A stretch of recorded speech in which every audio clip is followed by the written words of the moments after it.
Sir आप एक passionate military photographer भी रहे हैं sir, and I believe there is a difference between normal photography और military photography. Yes, there is a world of difference between military photography and normal photography. In military photography, you don't get retakes. And you need to anticipate what is going to happen. You need to be in middle of the action, but not be a part of action. But you need to be right there, without obstructing, without doing anything. आपको कभी भी explosion होता है, कभी भी shot fire हो जाता है, कभी भी कोई इक्विपमेंट आ जाता है, you have to be very very aware of what is happening around you. You don't get, आपको रीटेक नहीं मिलता. अगर एक मिसाइल फायर कर रहे हैं तो आपके रीटेक के लिए वो 1000 करोड़ का दूसरा मिसाइल नहीं फायर करेंगे.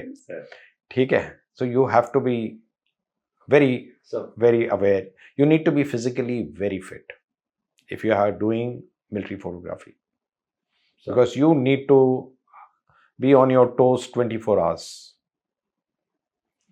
आपको अपना इक्विपमेंट भी कैरी करना है, आपको आपका दिमाग भी लगाना है, आपको फोटोग्राफी भी करनी है, और आपको ट्रूप्स के साथ साथ चलना है जहां वो जा रहे हैं. So military photography is a different level. It is not the same. Yes, if you're doing parade photography, it is a very different thing. That is not military photography. Military action photography is very different. What were your most challenging?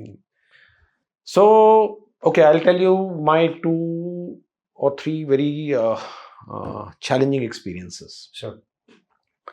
So, I had gone in to click the fleet, the Western Fleet, and I thought I should get very different shots, and the sea was very rough. बहुत तूफान था सी में. तो जब तूफान होता है तो फॉक्सल ऐसे जाता है और बाहर आता है. तो मैं बोला कोई बात नहीं, मैं सबसे आगे जाऊंगा इस पार्ट पे, और यहाँ से लोग काम कर रहे थे.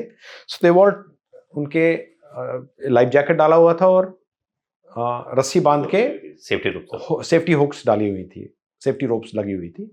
मैं आगे चला गया. तो अभी लाइफ जैकेट के साथ फोटोग्राफी करना बहुत मुश्किल है. मैंने अपना लाइफ जैकेट निकाल दिया और मैं अपने साथ एक सेलर को लेके गया था वहाँ. सेफ्टी रोप था? सेफ्टी रोप भी लगभग नहीं था, ठीक है, पर वो सेलर का सेफ्टी रोप भी था जो मेरे साथ गया था. और नया छिलका से जहाँ हमारे जवानों की ट्रेनिंग होती है सेलर्स की, उसके बाद यहाँ अपना पहले 3 महीने करने आया हुआ था जहाज के ऊपर. मैं उसको साथ ले गया. उसको 2 कैमरे पकड़ाए, मेरे पास 1 कैमरा था. जहाज ऐसे ऐसे कर रहा था, ठीक है. तो मैं तो फोटोग्राफी कर रहा था, and all this has been recorded in a video what has happened. All of a sudden फॉक्सल जा रहा था ऊपर, पर पानी नहीं आ रहा था, बट बहुत ऊपर नीचे हो रहा था. एक वेव ऐसी आई कि फॉक्सल पूरा ही पानी के अंदर चला गया. ठीक है. जो मेरा कैमरा था, कैमरे के अंदर तो पूरा पानी चला गया. ये पूरा वीडियो रिकॉर्ड हुआ है. एंड जो मेरे साथ तो जवान था नया जो बाहर निकल के आया था, पहला या तीसरा या चौथा दिन होगा उसका समुद्र में, उसके तो जूते भी उतर के पानी में चले गए. The wave is so strong, and I thought even I am gone, you know. मेरे को लगा मैं जहाज के बाहर चला गया हूँ ऑलरेडी. पर luckily when I came up, the thing was like this, and the commanding officer, the CEO of the ship, was shouting for me to come back. But I myself had no choice but to come back because I had hurt my knee, because फट करके एकदम लगा. ठीक है. उसके बाद वो जवान 3 दिन बिस्तरे से नहीं उठा, डर के मारे, शॉक हो गया. मतलब if I had gone overboard, I would have died. So was it a storm या normally it was a very rough sea, very rough sea. And I've been told time and again not to take, you know, things like this. My senior officers who are in the Navy will vouch for me. There are times when I used to open harness in the helicopter and lie down on the back seat to take better shots. And those shots are still being used by Navy even today. आज भी वही video मैं देखता हूँ हर news channel में. जो आप storm के वीडियो देखते हो, नेवी की शिप जा रही है, इंडियन नेवी को, मेरे से खींचे और किसी ने नहीं खींचे, सिर्फ मैंने खींचे हैं. हार्नेस खोल के कई जगह हार्नेस खोल के, बट लाइफ जैकेट तो 100% नहीं है, उससे फोटोग्राफी नहीं होती. So that was one experience. Secondly, there was one experience where I would have died. And ये था जब मैं एयर चीफ मार्शल धनोआ थे, Yes. Air force chief. I clicked his portrait, the official portrait. So he had told Navtej, I want you to click exercise Gagan Shakti, which was the biggest Air Force exercise ever been held. So I went to for the exercise to Jodhpur, and I was put on a AN-32. That AN-32 was flown for me, and we were doing a triangle between Jodhpur, Jaisalmer, Badmer. The AN-32 with the पीछे वाला ramp खुल के, मैं ramp के ऊपर, ramp के as पे खड़ा हुआ हूँ. हम वहीं से जंप करते हैं. हाँ, वहां से और मेरे पीछे हार्नेस बंधा हुआ है, मैं उधर खड़ा होके फोटोग्राफ कर रहा हूँ और प्लेन ऐसे जा रहा है, मेरा आगे जा रहा है, मैं यहाँ पीछे हूँ. पीछे एक एक करके aircraft, various air force aircraft are coming and they are posing for me the way I want. I am in RT with इनके साथ कि ऊपर जाओ, नीचे जाओ, अभी ये करो, वो करो. 3-3, 4-4 एयरक्राफ्ट, हर जितने भी वो गगन शक्ति में ले रहे थे. मतलब this was a long sortie, 3.5 hour sortie which I was flying. ठीक है, तो मैंने बोला कि हार्नेस तो है ही, मैं थोड़ा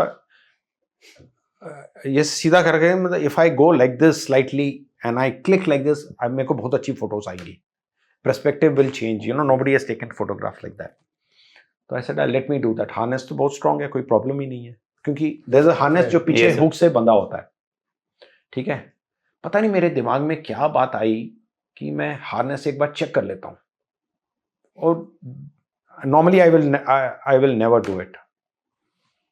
और मैंने जब पीछे देखा मुड़ के, मैंने ऐसे किया, ऐसे थोड़ा अपने आप को, मेरे को लगा कोई टेंशन नहीं है हार्नेस में, मैं पता नहीं लूज होगा. मैंने पीछे मुड़ के देखा तो हार्नेस का जो पीछे वाला वो बटरफ्लाई हुक होता है, हुक के ऊपर वो जो 2 जवान बैठे हुए थे आपस में बात कर रहे थे, उन्होंने ध्यान ही नहीं दिया होगा. तो उसका जो बटरफ्लाई हुक का ये जो क्लैंप होता है वो टूट गया और ये हुक बाहर आ गया. सर मैंने तो एक्चुअली में चेक किए बिना वो करके, वो Su-30 आ रहे थे, मैंने उनकी फोटो ले लेनी थी. My body would have been, I was flying at 12,000 feet or 14,000 feet. My body would have been somewhere in the Thar Desert. They would have never found it. That was one near miss. My goodness, sir. Then once I clicked. Suddenly, Sukhoi. Now I will tell you. Windshield पे आप. Tom Cruise type. Probably. So probably I'll tell you one thing of your course mate. I had flown in a Mi-8 from the Car Nicobar to go and click the Great Nicobar Island. Basically, the Indira Point. No, this is a very good story. You know how my cadet helped me. He was captain of the aircraft. Sir. Now Mi-8, I think it's Mi-8, yeah. It's got a well होता है उसके बीच में, helicopter होता है ना उसके बीच में well, जहाँ से वायर जाती हैं, टैंक वैंक उठा लेता है वो. सर वो विंच करने के लिए. हाँ, विंच करने के लिए बीच में वेल होता है. तो मैं साइड से फोटो ले रहा था. मैं बोला यार, I went to the pilot, he was my cadet in NDA. This is a long old story, so nobody can take offense to it now. It's almost 7-8 year old story. So I told यार, अगर मैं ना centre से photo ले पाता ना, I didn't know that well was there. कहता sir well है तो पर खोल नहीं सकते. बोला तू मेरा कैडेट है यार, from India, you can't open it for me. कहता सर मैं खोल दूंगा, बताना मत किसी को. There was no harness. There was no harness. So there were 2 Air Force guys holding me from my trouser. And I was outside, my face was completely outside that thing, and I was clicking that Indira Point lighthouse right from top. And the pictures I've got in this lifetime, nobody will be able to get it. Brilliant photographs. So this is where my cadet helped me. And there are a number of times my entire body hair has been burnt by afterburners of jet aircraft, because I come too close to them to click. But anything for a good shot. जय Hind. I hope आपने इस clip को enjoy किया है. अगर आप ये full podcast देखना चाहते हैं तो उसका लिंक डिस्क्रिप्शन में दिया गया है. और इसी प्रकार के हमारे गैलेंट रियल लाइफ हीरोज़ के अगर पॉडकास्ट आप देखना चाहते हैं तो आप हमारे main channel monks and warriors by colonel Kaushal Kashyap check out कर सकते हैं. जय हिंद.